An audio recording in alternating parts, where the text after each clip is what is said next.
Hi friends அனைவருக்குமே வணக்கம். இந்த வீடியோவில் நம்ம எதை பற்றி பார்க்க போகிறோம் அப்படின்னு பார்த்தீங்கன்னா, தங்க நகை கடன் வாங்குறவர்களுக்கெல்லாம் வந்திருக்கக்கூடிய ஒரு புதிய மாற்றத்தை வந்து பார்த்தீங்கன்னா ரிசர்வ் வங்கி வந்து வெளியிட்டிருக்காங்க. அனைவருமே வந்து பார்த்தீங்கன்னா வங்கியின் மூலமாக வங்கிகள் அதே மாதிரி வங்கி சாராத நிறுவனங்களில் அனைவருமே நகைக்கடன் வந்து வாங்கியிருப்பீங்க. அதே மாதிரி வந்து பார்த்தீங்கன்னா நகைக்கடன் வாங்கியவர்களுக்கெல்லாம் வந்து பார்த்தீங்கன்னா அதிரடியான ஒரு திடீர் மாற்றம் வந்து பார்த்தீங்கன்னா கொண்டு வந்திருக்காங்க. பார்த்தீங்கன்னா ஒரு முக்கிய தகவல் வந்து பார்த்தீங்கன்னா ரிசர்வ் பேங்க் வந்து வங்கி வந்து வெளியிட்டிருக்கு. இந்த மாற்றத்தை பற்றி இந்த வீடியோவில் நம்ம முழுமையாக பார்க்கலாம். அதுக்கு முன்னாடி நம்ம சேனலுக்கு வந்து இப்போ தான் நீங்கள் முதல் முறையாக வந்திருக்கீங்க அப்படின்னா மறக்காமல் நம்மளுடைய சேனலை சப்ஸ்கிரைப் பண்ணி சப்போர்ட் பண்ணுங்கள். வாங்க வீடியோக்குள்ளே போகலாம். வந்து பார்த்தீங்கன்னா ஏற்கனவே அக்டோபர் 1ஆம் தேதியில் பார்த்தீங்கன்னா ஒரு சில ரூல்ஸுகள்லாம் வந்து ரிசர்வ் பேங்க் வந்து வெளியிட்டு இருந்தாங்க. இந்த ரூல்ஸின் பிரகாரம் இப்போ அதிரடியாக நகைக்கடன் வந்து பார்த்தீங்கன்னா முக்கிய தகவலை வந்து ரிசர்வ் பேங்க் வந்து வெளியிட்டிருக்காங்க. வாடிக்கையாளர்களுக்கு கடனை வந்து நீங்கள் வந்து வங்கி மூலம் வாங்கியிருக்கக்கூடிய நீங்கள் வந்து நகைக்கடன் வந்து வாங்கியிருக்கீங்க அப்படின்னா நீங்கள் வந்து பார்த்தீங்கன்னா கடனை வந்து செலுத்த தவறினால் நகைக்கடன்களை வந்து ஏலம் விடுவதே நடைமுறை. அனைவருக்குமே தெரியும், நம்ம வந்து நகைக்கடன் வந்து வாங்கியிருப்பீங்க வங்கியில் மூலமும் அதே மாதிரி நகை அடமானம் வாங்கியிருக்கக்கூடிய நிலையில் வந்து நம்ம வந்து வைத்திருப்போம். அதில் நம்ம வந்து நகைக்கடன் வந்து விட்டு நம்ம வந்து வட்டியும் கட்டாமல் முதலும் கட்டாமல் வந்து பார்த்தீங்கன்னா நம்ம வந்து ஒரு 2-3 வருடங்கள் வந்து ஆகிருக்கும். இந்த நிலையில் இந்த நகைகளெல்லாம் பார்த்தீங்கன்னா அந்த உரிமையாளர் வந்து நகை கடை ஊழியர் வந்து பார்த்தீங்கன்னா நம்மளுக்கு வந்து ஒரு ரசீது வந்து அனுப்புவாங்க. அந்த ரசீதுக்கு வந்தும் நம்ம வந்து அந்த நகையை வந்து பார்த்தீங்கன்னா நம்ம வந்து திரும்ப மீட்டெடுக்காமல் முடியாத நிலையில் அவங்க வந்து பார்த்திங்கன்னா நிறைய அந்த நகை வந்து நிறைய இப்போ போகிற ரேட்டுக்கு வந்து பார்த்தீங்கன்னா வந்து விட்டுருவாங்க. அதாவது நிறைய லாபம் வந்து பார்க்கக்கூடிய நிலையில் வந்து இருக்குது. இந்த நிலையில் தான் ஆர்பிஐ வந்து புதிய ரூல்ஸை ஒன்று கொண்டு வந்திருந்தாங்க. இந்த நகைகள் அனையுமே வந்து பார்த்தீங்கன்னா அதற்கு முன்னுரிமை வந்து அதற்கு உரிமையாளரிடம் வந்து முறையான அறிவிக்க வேண்டும். அதே மாதிரி ஏல இருப்பு விலை வந்து நகையின் மதிப்பில் 90% இருக்க வேண்டும். 2 ஏலங்கள் வந்து தோல்வியற்ற பிறகு இருப்பு விலையோட 85% ஆக குறைக்கலாம். ஏலத்தில் கூடுதலாக கிடைக்கும் தொகையை வந்து 7 நாட்களுக்குள்ள கடன் வாங்கியரிடம் கொடுக்க வேண்டும் அப்படின்ற மாதிரி வந்து பார்த்தீங்கன்னா அதிரடியான ஒரு ரிசர்வ் பேங்க் வந்து பார்த்தீங்கன்னா ஒரு புதிய அறிவிப்பை கொண்டு வந்திருக்காங்க. பார்த்தீங்கன்னா நம்ம வந்து நகை வைத்து நம்ம வந்து அமௌண்ட்டு வந்து கட்ட முடியாது விட்டுருவோம். அது வந்து ஏலத்துக்கு வந்து போயிடும். அந்த ஏலத்தில் அவங்க வந்து விட்டுருவாங்க. பார்த்தீங்கன்னா அந்த ஏலத்தில் அதிகமாக விற்கப்பட்டால் அந்த அமௌண்ட்டை வந்து பார்த்தீங்கன்னா 7 நாட்களுக்கு நம்மளுக்கு வந்து அவங்க வந்து அமௌண்ட் வந்து கொடுக்கணும். அப்படி கொடுக்கல அப்படின்னா ஒவ்வொரு நாளைக்கும் 5000 ரூபாய் வந்து பார்த்தீங்கன்னா அவங்க வந்து அபராத தொகையாக வந்து இந்த நகையினுடைய உரிமையாளருக்கு வந்து அவங்க வந்து கொடுக்கணும் அப்படின்ற மாதிரி புதிய ரூல்ஸை ஆர்பிஐ வந்து கொண்டு வந்திருக்காங்க.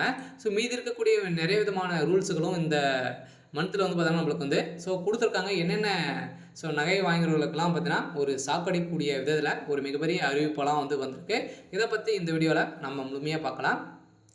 தங்கம் வாங்குவதற்கு கடன் கிடையாது. அதே மாதிரி வந்து பார்த்தீங்கன்னா ஆர்பிஐ வந்து வெளியிட்ட அறிவிப்பால் மக்கள் வந்து ஒரு மிகப்பெரிய ஷாக் வந்து ஆகியிருக்காங்க. தங்க நகையின் தொடர்பாக விதிமுறைகளை இந்திய ரிசர்வ் வங்கி பல முக்கியமான மாற்றங்கள் வந்து அறிவிக்கப்பட்டுள்ளது. இந்த கடன் வாங்குவர்களுக்கு பாதுகாப்பாகவும் சந்தையில் வெளிப்படைத்தன்மையை வந்து அதிகரிக்கும் விதமாகவும் கொண்டு வர உள்ளது. இந்த புதிய வழிகாட்டுதலின் அடிப்படையில் அக்டோபர் 1ஆம் தேதி முதல் நடைமுறைக்கு வந்துள்ள நிலையில் இதில் சில கட்டுப்பாடுகள் கடினமான இருப்பதால் வாடிக்கையாளருக்கு பாதுகாப்பை உறுதி செய்யும் பல நல்ல அம்சங்கள் வந்து உள்ளன. இருந்தாலுமே நகைக்கடன் வாங்குவதில் பல முக்கிய மாற்றங்கள் வந்து கொண்டு வந்திருக்காங்க. இதனால் தங்க நகை கடன் வந்து இனி கடன் வந்து கிடையாது. நீங்கள் வந்து நகை கடன் வந்து நகை வாங்குறீங்க அப்படின்னா அதுக்கான கடன் வந்து உங்களுக்கு வந்து வழங்கப்படாது அப்படின்ற ஒரு புதிய ரூல்ஸை கொண்டு வந்துட்டாங்க.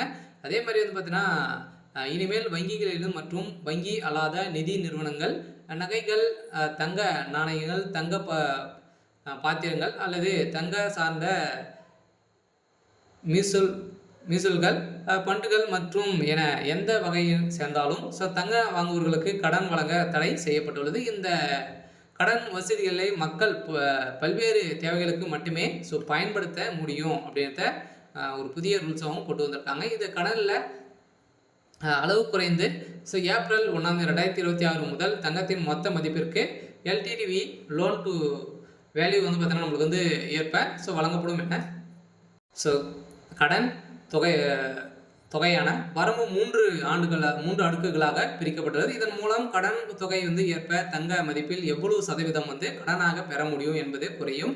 இதில் வந்து பார்த்தீங்கன்னா 2,50,000 வந்து பார்த்தீங்கன்னா கடன் வாங்குறீங்க அப்படின்னா அதிகமாக தங்கத்தின் மதிப்பில் வந்து 85% வரை ஸோ கடனை வந்து நம்ம வந்து பெறலாம். அதே மாதிரி 2,5 லட்சம் முதல் 5 லட்சம் வரை பார்த்தீங்கன்னா கடன் அதிகரிக்கும் தங்கத்தின் மதிப்பில் 80% வரை தான் உங்களுக்கு வந்து கடனாக உங்களுக்கு வந்து வழங்கப்படும் அப்படின்ற புதிய ரூல்ஸும் கொண்டு வந்திருக்காங்க. அதே மாதிரி 5 லட்சத்துக்கு மேலே போகுது அப்படின்னா 25 வருஷம் தான் உங்களுக்கு வந்து கடன் வந்து வழங்க முடியும் அப்படின்ற வந்து கொண்டு வந்துட்டாங்க. அதெல்லாம் உங்களிடம் வந்து பார்த்தீங்கன்னா ரூபாய் 1 லட்சம் மதிப்புள்ள தங்கம் வந்து இருந்தது. நீங்கள் 2,50,000 லட்சம் வரை வந்து கடன் வரம்புக்குள் வந்தால் உங்களுக்கு 85 ரூபாய் கடன் வந்து பார்த்தீங்கன்னா உங்களுக்கு வந்து கிடைக்கும் அப்படின்ற கொண்டு வந்திருக்காங்க. இந்த ரூல்ஸின் பிரகாரம் பார்த்தீங்கன்னா அதிரடியாக நிறைய விதமான மாற்றங்கள்லாம் வந்து இதில் வந்து கொண்டு வந்திருக்காங்க. அதனால் புல்லட் ரிஸ்பேண்ட் முறையில் மாற்றம் வட்டி விகிதம் மற்றும் அசல் தொகை வந்து கடன் காலத்தின் முடிவில் ஒரே தவணையாக செலுத்தும் நிலையில் புல்லட் ரீபேமெண்ட் திட்டத்தின் கீழ் கடன் வாங்குபவர்களுக்கு இனி அசல் மற்றும் வட்டி இரண்டையுமே 12 மாதங்களுக்குள் முழுமையாக செலுத்த வேண்டும். அப்படி இல்லை அப்படின்னா உங்களுடைய முன்பு இருந்தபடி வட்டி தொகையை மட்டும் செலுத்திவிட்டு கடனை வந்து மீண்டும் புதுப்பிக்கும் முறை வந்து ரினியூல் செய்யும் முறை வந்து தடை செய்யப்பட்டுள்ளது. இந்த கடன் காலம் வந்து தாண்டுவதை தடுக்கும் ஒரு முக்கிய நடவடிக்கையாகும். இந்த நடவடிக்கையின் அடிப்படையில் தான் இப்போ தங்கத்தை திரும்ப ஒப்படைப்பதில் அபராதம் கடன் முழுமையாக அடைக்கப்பட்டவுடன் அடகு வைத்த தங்கத்தை அதே நாளிலே அல்லது அதிகபட்சமாக 7 வேலை நாட்களுக்குள்ளே கடன் கொடுத்த நிறுவனம் திரும்ப ஒப்படைக்க வேண்டும். அவ்வாறு செய்ய தவறினால் தாமதமாகும் ஒவ்வொரு நாளைக்குமே 5 ரூபாய் அபராதம் விதிக்கப்படும். இந்த நடவடிக்கை கடன் வாங்குவோர்களின் நலனை பாதுகாக்கும் வகையில் தான் ரிசர்வ் பேங்க் வந்து கொண்டு வந்திருக்காங்க. அதனால் இந்த மாற்றங்களின் அடிப்படையில் வந்து பார்த்தீங்கன்னா அதிரடியாக நம்மளுடைய தங்க நகைகளை வந்து பார்த்தீங்கன்னா நம்மளோட மீட்டெடுக்க முடியல அப்படின்னா அந்த நகைகளை வந்து விட்டுருவாங்க. அதில் வந்து பார்த்தீங்கன்னா நிறைய அமௌண்ட்டுக்கு வந்து விட்டுட்டாங்க அப்படின்னா அது வந்து அந்த அமௌண்ட்டை வந்து நம்மளுக்கு வந்து மீண்டும் அதிகமான விலையை எவ்வளோ விட்டுறாங்களோ அவங்களுக்கு தொகையை மட்டும் எடுத்துக்கிட்டு மீதிய தொகையை நம்மளுக்கு வந்து மீண்டும் செலுத்த வேணும் அப்படின்ற மாதிரி புதிய ரூல்ஸை வந்து கொண்டு வந்திருக்காங்க. இந்த ரூல்ஸுக்கெல்லாம் பார்த்தீங்கன்னா வங்கிகளுக்கு அனைத்துக்குமே வந்து பொருந்தும். வங்கி அல்லது வங்கி அல்லாத நிறுவனங்கள் நிறைய இருக்கு இல்லையா, அடகு கடையெல்லாம் வந்து இருக்குது. அந்த வங்கிகள் அனைத்துக்குமே வந்து இது வந்து பொருந்தும். பார்த்தீங்கன்னா நிறைய அடகு கடையெல்லாம் வந்து வைத்து அனைவருமே மக்கள் வந்து நிறைய பேர் வந்து பின்னாடி வந்து ஏற்படுத்தியிருக்காங்க. இந்த நிலையை தான் ஒரு மக்கள் அனைவருமே காப்பாற்றும் விதத்தில் ரிசர்வ் பேங்க்கு புதிய மாற்றங்கள் கொண்டு வந்திருக்காங்க. அதனால் அனைவருக்குமே தெரிஞ்சுக்கக்கூடிய ஒரு மிகப்பெரிய ஒரு மாற்றங்களை தான் வந்து இருந்திருக்கு. பார்த்தீங்கன்னா நிறைய விதமான தங்க நிறுவனங்கள்லாம் பார்த்தீங்கன்னா நிறைய விதமான மாற்றங்கள்லாம் வருது. நிறைய பேர் இந்தியன் பேங்க் நிறைய வங்கி மூலமாக வைத்திருக்கீங்க. அந்த நகைகள் அனைத்துக்குமே வந்து பார்த்தீங்கன்னா ஒரு சில மாற்றங்கள் வந்து வந்திருக்கு. சரி, ஓகே. இன்னைக்கான அப்டேட் வந்து இதுதான். மறக்காமல் நம்மளுடைய சேனலை சப்ஸ்கிரைப் பண்ணி சப்போர்ட் பண்ணுங்கள். தேங்க்யூ.